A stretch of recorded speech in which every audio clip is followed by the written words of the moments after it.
he believed educating a girl would benefit two families, where when you educate a son, he benefits one family. An educated girl benefits two families, where she's born and the one which she gets married into.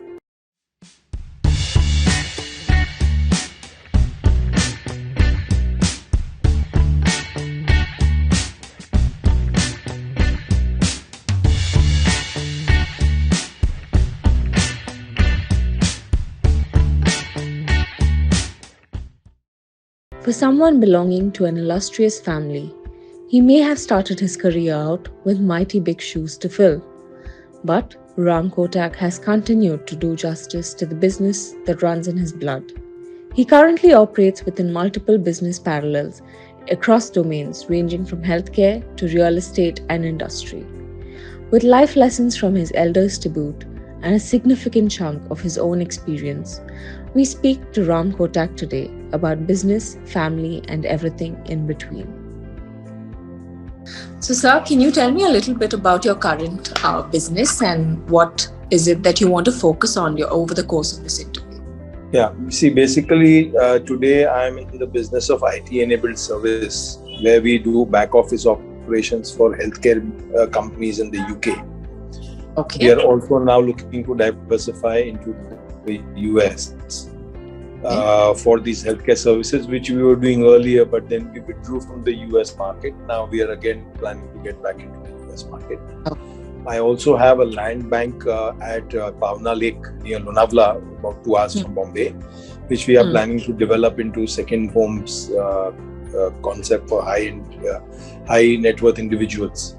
Okay, got it. We also have a lot of land bank near Mangaon, which is about 165 kilometers from Bombay, where we are going to do plantations and also second home development for middle income. Okay. So that is what we are currently planning on. And I have a factory in UAE where we are going to be manufacturing commercial freezers. Okay. So that is what is the focus of business right now. Right. So can you give me the names of these different parallel? It all comes under the Kotak Group. KRBF Outsourcing Solutions Private Limited is a company which does the back office operations, IT-enabled services. The Nikki Green and Nikhil Green is for the plantations and the middle income growth.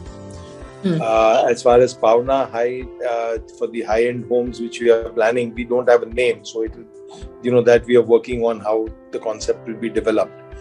And the company in UAE where we manufacture commercial freezers is Kotak Industries LLC. Okay, great. So basically, I belong to the Kotak family, and my grandfather was the finance minister of erstwhile Saurashtra before it became, Gujarat. After independence of India, he was the finance minister, the education and industries minister in the Saurashtra cabinet. He was then he was the first chairman of the Gold Control Board of India. In fact, the Gold Control Act, which was brought in by him, and under Morarji Desai as the finance minister. He was also the chairman of the Film Finance Corporation and also of Railway Equipment and Stores Purchase Committee of India. So he headed all India purchases of railways. And also he was the pioneer, one of the founder partners of Kotak & Company, which was one of the largest exporters of cotton from India to Japan. So he's basically been a cotton man into varied fields, did service for the country and the government, and also a lot of involvement by him in social work. So he started the Rajkot Kedavni Mandal, which is our family trust, where we have about 23 educational institutions, right from nursery schools to postgraduate courses, schools and colleges both included. And we primarily it was for a girl child education. Because we believed educating a girl would benefit two families, where when you educate a son, he benefits one family. An educated girl benefits two families, where she's born and the one which she gets married into. And one of the most important roles in a child's education is the mother. rather than the Hmm. father. Father is out earning. It's the mother who concentrates on the child's learning. So here we have about 10,000 students currently studying in the various institutions, and out of which 9,000 students are girls. Most of them are, the granted colleges and schools where we give education at a very nominal cost. Okay. So that is the trust of our family, started by my grandfather, where I am a trustee. And that's based in Rajkot. So we have schools and colleges in Rajkot. Okay, that's nice. That's wonderful. So basically, being a business family, this is the third. I'm the third generation. My son is also in business. So 4 generations in business, almost over 100 years. Very, very nice. So, I mean, it can be said that it runs in your blood. So what do you believe are those skills that you already had in you, being from a business family, and what are the skills that you had to learn as a businessman? Basically, the business acumen comes to you naturally because it's been into you over 2 generations, being the third generation. And what you have to learn is change with the times, because business principles, business concepts, the ways of doing business keep changing as time goes on. And that's where you have to learn to adapt to the new modes of business and the new means of business. Because what we've been taught are the traditional businesses. Today we are in the new age businesses, where everything is more dynamic, everything is more, on the spot decisions have to be taken. Earlier we could say, we'll come back to you. Now those things don't work. It's either now or no, it's not there. So that is the change you have to bring in. You have to be, thinking off your cuff straight away. So, I mean, since you've been in business for so long, what do you feel has been the biggest step for you? Like something that you noticed in the past, and now what is the new thing that you've had to adapt to? Basically, the whole model of business has changed. Earlier, when we did businesses, we had to project our companies as profit-making companies, that we would be making profits right from the first year or the second year, and then that's how you got people interested in your business, and people would have faith in your business. But if you see today's new age businesses, they are projecting losses for the first 5 years or 7 years, and still the valuations are like 10 times what valuation we would expect for your company, which was traditionally a profit-making company. So these are the concepts which change. We never expected that companies which would project losses for the next 5 years or 7 years would get these kind of valuations. So we have to learn and change with this, that these are the kind of businesses we have to now think of and adapt to the new circumstances. Very true. So, I mean, can you tell me a little more about that healthcare business? What exactly is it that happens? Basically what happens is that hospitals, clinics, doctors have to maintain records of their patients. Now these are mandatorily, as per HIPAA compliance norms the world over, are to be kept for about 7 years. Now these paper documents to be maintained is a very cumbersome and a tedious process, requiring space, and to go through all those records again when you need them is a cumbersome process.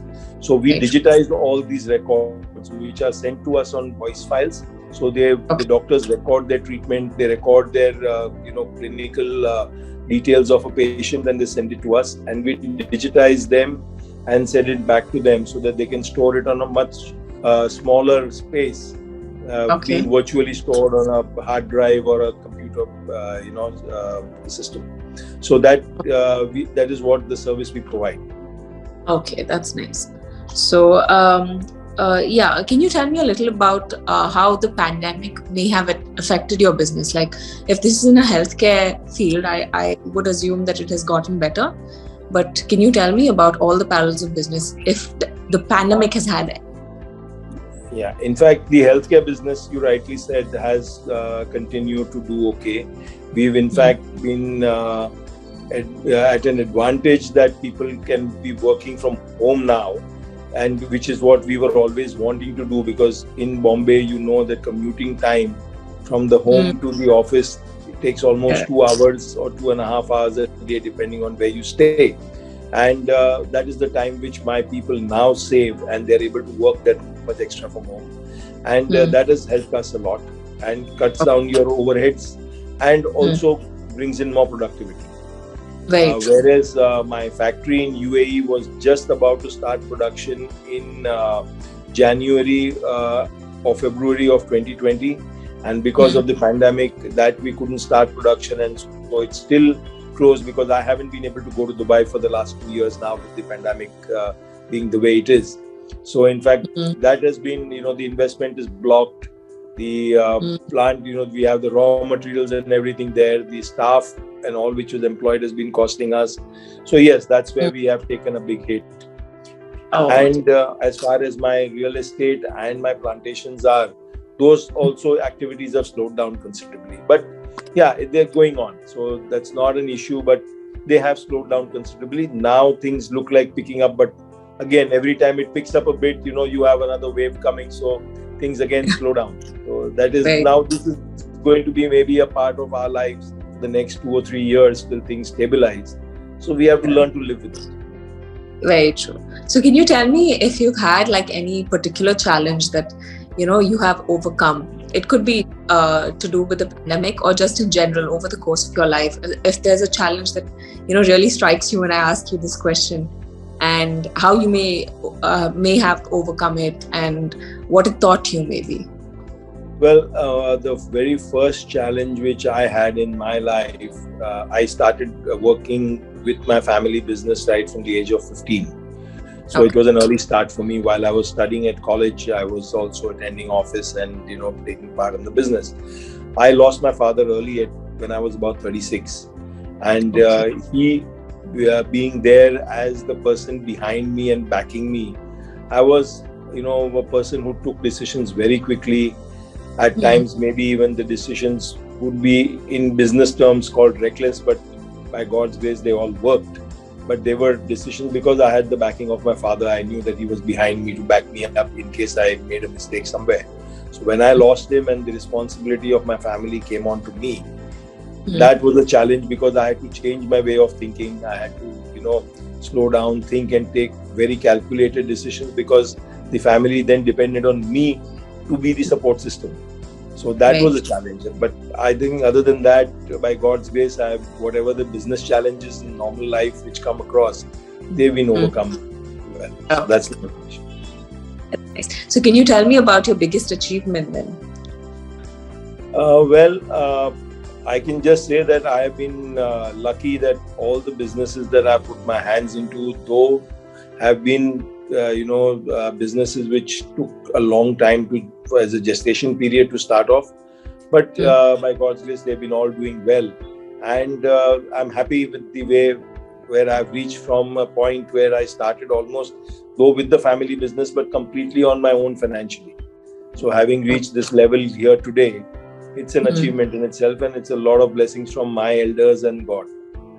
That's great. That's great. So I caught one thing that you mentioned. You said, I've been lucky. So do you think luck plays a very important role in, your career graph, or is it skill? No, it does. It does. Luck plays a lot of part in your life because if you see if I'm working for maybe 10 to 15 hours a day, there are many people who work 10 to 15 hours a day, but who do not meet the same kind of success as I do. So it's the luck which plays in. It's not that they are not hardworking. They are hardworking, but the opportunity you get in which you are able to capitalize or grow on the opportunity, that luck is a very important part of that aspect to make you grow in life. Okay. That's nice. So I honestly think you're just being very humble. No, it's a fact because, there's a very thin line between being lucky and being reckless. If today the same decisions had they gone haywire, people would have said he was reckless, so he lost. And that's why, he should have thought over his decisions and then gone ahead. I was lucky that everything worked out well. So people say, well, he did well and he thought well, and being fast also helps. So those are the differences which you feel. That's great. So what do you think has been like, you said luck plays a factor, but what do you think has been the biggest contributor to your success so far? It's basically that I grew up with my grandfather, though he was retired from business by the time I came into business. But his constant guidance, my father's guidance, have been the major inputs which have come into me, because being in the business yourself and being guided well by your seniors makes a big difference, and giving you the independence to take your decisions. That plays a very important role, because that gives you the confidence to go ahead in life and make a difference. So I think these, apart, see, because I think in the education at the time when I was studying, that education really doesn't help you in such a big way as much as the hands-on experience helps. So yes, today's education is more hands-on, more objective, whereas we had subjective education, so that made a difference. Today's education would definitely help people working more hands-on, but not as much as of our time. So it's the experience and the hands-on working which really helps get over the working life. Yeah. So can you tell me about one of these lessons that you've probably learned from your grandfather that all of us can take something away from? Well, there were 2 or 3 things which he taught me. The first one was punctuality. He says, always be on time or before time, never be late. Because if you don't value your time or other people's time, people will not value your time, and time will not value you. So I make it a point to be punctual wherever I have to go or whatever I have to do. The second was, he says, do whatever you want, but do not lose your integrity for quick gains. And that is most important. If you are a person with high integrity, it takes you a lifetime to create trust. It takes just a fraction of a moment to get the trust broken. So the second thing was, he says, have your integrity and your business values and your moral values very high, and stick to them, because those are the things which will go a long way with you all along your business life. So that was the second. And the third, which not only my father, but also our family, we believe, is that always stick to your old age traditions and values which have been handed down over the generations to you. Because the moment you lose those values and your traditions, life treats you differently. So those are the ones which you must always keep. Very nice. So these are lessons from your grandfather. What about any lessons from you for aspiring entrepreneurs like you? Well, I would again repeat the same values to the new generation and to the upcoming generation. That one, stick to your integrity, be punctual and be on time, because today's generation does tend to be not very punctual on time frames. So they should be punctual, because value of time is very important in life, because that again doesn't wait for anyone. So if you lost your opportunity or time, it's gone. And again, stick to the values which your family has passed on over the generations, because though they may be today, it's a different kind of life we live as compared to what they lived. But certain values hold good even today, which we may not really realize. But it's unconsciously or subconsciously we do follow them. That's why we are where we are today. And if we don't, or if we lose those values, we have seen, big companies and big industrial families getting finished because of them not sticking to the values. So I think they should stick to the values. Okay, that's wonderful. Okay, do you have any input on how someone who has an idea can change it into action, since you've been an entrepreneur for so long? How to change an idea to action? Well, one is that if you have an idea, think over it and look at the various options that are available to you for execution. Because sometimes the shortest way or the shortest distance between 2 points is not a straight line. It could be a curved line, because you might avoid a lot of hurdles which come through a straight line to you. So think over it, look at all the options before you really start implementing it, and take suggestions and inputs from your near and dear ones, because maybe something that you are overlooking or you are probably putting aside and saying that this will along the way get sorted, maybe that does not happen. So somebody with an outside view might be able to give you a better opinion on whether you are going on the right path or not. So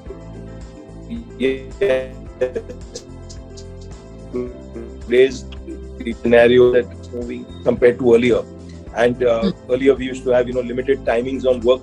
within beyond a certain time, even you had the Americans and the Britishers who would say, sir, now it's pens down and we don't work. But today we live in a world which is 24/7, operational. Some part of the world is working. So you have to learn to put in those hours of work to succeed. If you sit back and say that I'll do a 9 to 5 work or a 9 job kind of a work, it doesn't succeed. You have to put in 24/7 for your business. Okay, that's nice. So since you mentioned this, I want to just how do you balance your work life and family life? Since you said now we've reached that point where we have to give 24/7 to our work, our business. So how do you balance? How do you find that balance? Well, for a very, very long time in my life, almost till I was about 45 so I have never had a holiday, a proper holiday. So yes, that was a sacrifice which I had to make and choose between business and family.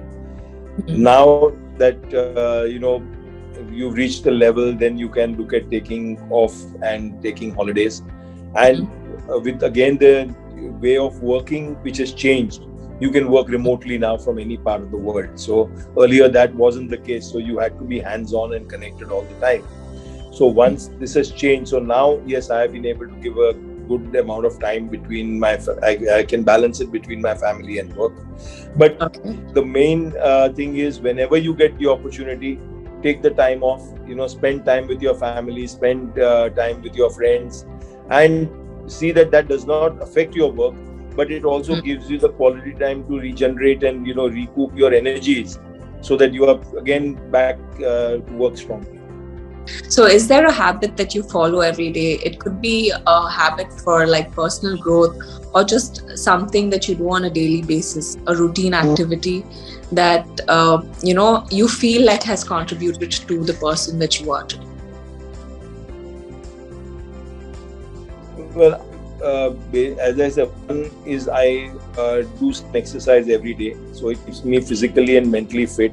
And when you are, I normally end up playing badminton. So, when you're playing a game or something, you are at that time completely off your thoughts of the friends, business, everything, because you just have to concentrate on that. So the me time for that 1.5 hours is very important, which a person must have for himself. And second is prayer. So I do my prayers and I play. These are the two things I do which keeps me strong enough to go physically and mentally ahead. That's wonderful. See, another one thing which we could talk about is my family. So I have my wife who's a homemaker, and she also contributes in the business thinking, when it comes to thinking about the future plans.